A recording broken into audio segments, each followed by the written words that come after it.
నమస్తే, welcome to reflection news. తాను కాపాడిన ఒక వీధి కుక్క పిల్లను పార్లమెంట్ ప్రాంగణంలోకి తీసుకురావడంపై చెలరేగిన వివాదంపై కాంగ్రెస్ ఎంపీ రేణుకా చౌదరి స్పందించారు. తాను ఏ నిబంధనను ఉల్లంఘించలేదని, హిందూ మతంలో శునకానికి అత్యంత గౌరవప్రదమైన స్థానం ఉందని, వాటిని పూజిస్తారని ఆమె స్పష్టం చేశారు.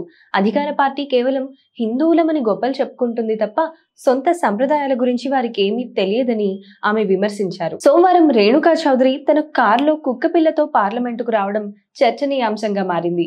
ఈ వివాదంపై ఆమె స్పందిస్తూ, సంరక్షణ అవసరమైన ప్రతి కుక్కను, ప్రతి జంతువును నేను కాపాడుతాను. హిందూ మతంలో శునకానికి అత్యంత ఉన్నత స్థానమే ఉంది. యుధిష్ఠిరుడు స్వర్గానికి వెళ్ళినప్పుడు ఆయనతో పాటు విశ్వాసపాత్రమైన శునకం మాత్రమే వెళ్ళింది.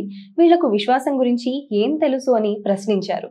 గతంలో మాజీ ప్రధాని అటల్ బిహారీ వాజ్పేయి ఎడ్లబండిపై పార్లమెంటుకు వచ్చిన విషయాన్ని కూడా ఆమె గుర్తు చేశారు. ఈ అంశంపై లోక్సభ ప్రతిపక్ష నేత రాహుల్ గాంధీ కూడా పరోక్షంగా రేణుకా చౌదరికి మద్దతు తెలిపారు.